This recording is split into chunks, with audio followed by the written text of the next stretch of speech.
Everyone loves a single-player experience with a great narrative, and especially if you have some freedom in it. In this video, we'll talk about some underrated single-player open-world games.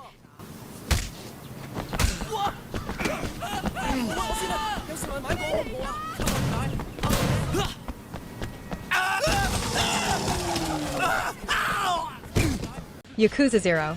Yakuza 0 is one of my favorite games of all time. It's got a sensational story, amazing combat, immersive world, and deep characters. It has a slow start, but once you meet the main three antagonists, it kickstarts for real. If you're someone who enjoys anime and crime dramas, this is for you. I give it a smooth 9 out of 10. It's rare for a game to be so engaging with so many memorable moments. There are a lot of things to do in the dense world of this game. Even though the map is a little small, it is filled with a damn lot of activities, toy car race tournaments, rhythm games with karaoke and dancing, cabaret, and business management mini-games. This game has a lot of content in the form of mini-games and side quests, and every one of them feels whole. You can see that the devs really put a lot of thought into every aspect of Yakuza 0.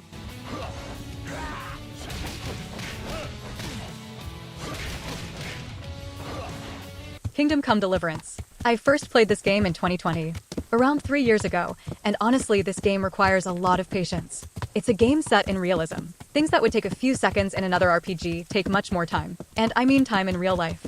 This is definitely one of the most believable game worlds you can play in. But before the game requires a huge amount of patience from the player to learn the world and to properly interact with its systems.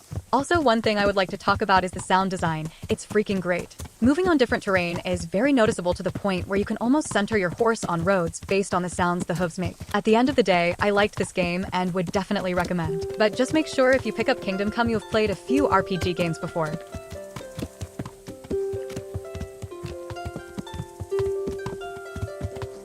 Red Faction Guerrilla still holds up as one of the best open-world destruction games. I've nothing to argue here. It's a dumb fun game which lacks in many areas, but these all have the counter-argument that you can destroy things the whole time in a way that hasn't really been matched. I think all the Red Faction games have similar pros and cons. The others are all linear shooters rather than open world. Sometimes I would just run around with the sledgehammer and destroy stuff in different ways to watch it collapse. Even to this day, this game has no other competitors. I've seen about one that had better destruction, but it has zero combat. You can engage in quick gameplay when you have a limited amount of time. The game is basically an open world with main missions and side missions. There is no order that each mission needs to follow.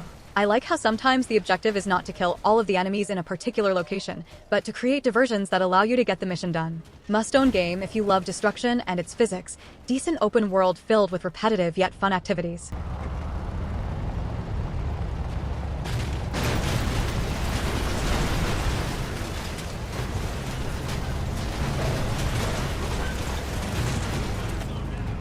Assassin's Creed Odyssey. Not sure if it counts, but so many people dismiss it being a great open world cause it's a Ubisoft game, which I do get, and different from past Assassin's Creed games, but it's an incredible showing of Greece. I can easily say one of the best and most beautiful open world action RPGs of all times.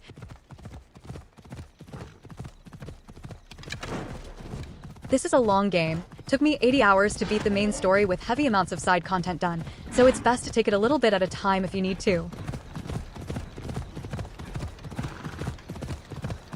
Mad Max. This game is criminally underrated. I'm not saying it's a masterpiece, but the world, ambience, and overall feel is great. Games that tie in with films are rarely good, but Mad Max is certainly an exception. The core gameplay loop sees you constantly exploring and engaging in incredibly satisfying vehicular and hand-to-hand combat. Upgrading your car and Max adds a real sense of progression to the game and gives you a reason to wander the wasteland. The moment-to-moment gameplay and the stunning scenery are more than enough reasons to pick this game up.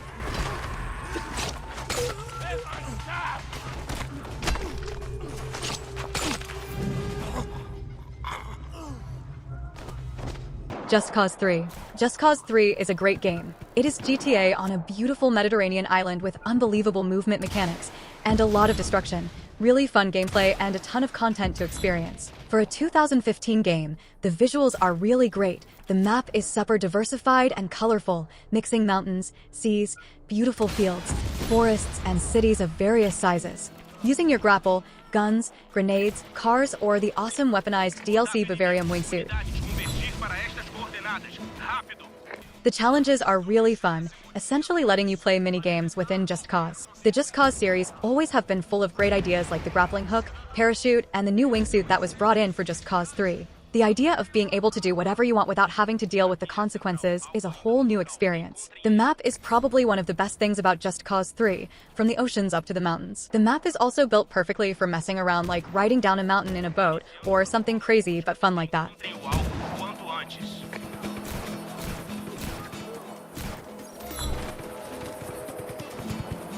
Mafia 2. So much action, amazing story, loved playing in the 1940s and 50s, and loved the soundtrack. The characters in Mafia 1 were great, but in Mafia 2 they are amazing. The story and world building is fantastic. It consists of elements from both The Goodfellas and The Godfather. Look, I understand that my perspective is highly biased and I may be looking through rose-colored glasses about the game, but I do think that it is a game that is criminally underappreciated. Mafia 2 is easily the best game in the entire franchise. It might even be one of the greatest open-world games ever made. Where'd you get all this money, Vito? Sleeping Dogs. Sleeping Dogs is very underrated open-world game. The game needs more recognition. I hate how people always label crime open-world games to be GTA clones, when some games are different. Once you get a grip on it primarily being a melee combat game, and the skill trees, things get very fun, combined with RPG elements of grinding to level up your character. An immersive, gorgeous-looking world with polished graphics that almost perfectly replicates Hong Kong, a great storyline that kept me hooked, fun and challenging combat system, and just all-around a fantastic game. If you're a fan of GTA and looking for something to play, I implore you to pick this one up. Days Gone. Days Gone is almost the same like The Last of Us, but with bigger world to explore. I like post-apocalyptic games, and this one is kind of unique with the whole biker gang theme. In the beginning, your weapons suck and you'll struggle to deal with small groups of enemies. Eventually, you've got a full collection of guns, darts, and explosive that let you take on hordes of hundreds at a time. There is also a lot of stealth gameplay to take out camps of enemy humans. You also get to customize your bike a decent amount. If you're at all into open world games and zombie apocalypse settings, give it a try.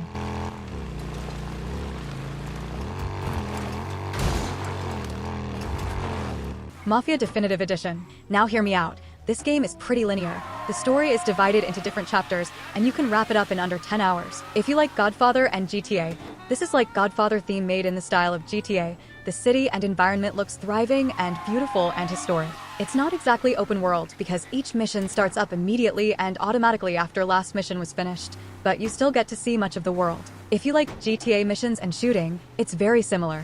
Maybe it doesn't quite have the same fluidity and polish as GTA games, but it's still a lot of fun.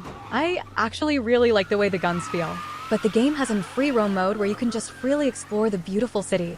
I admit that there are not many activities you can do. The Mafia remake hardly utilizes the open world setting whatsoever.